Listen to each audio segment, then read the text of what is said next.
எதற்கு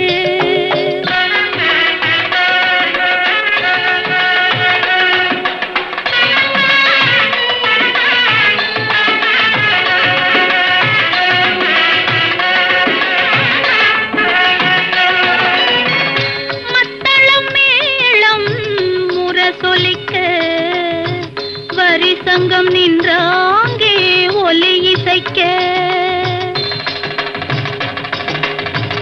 மத்தளம் மேளம்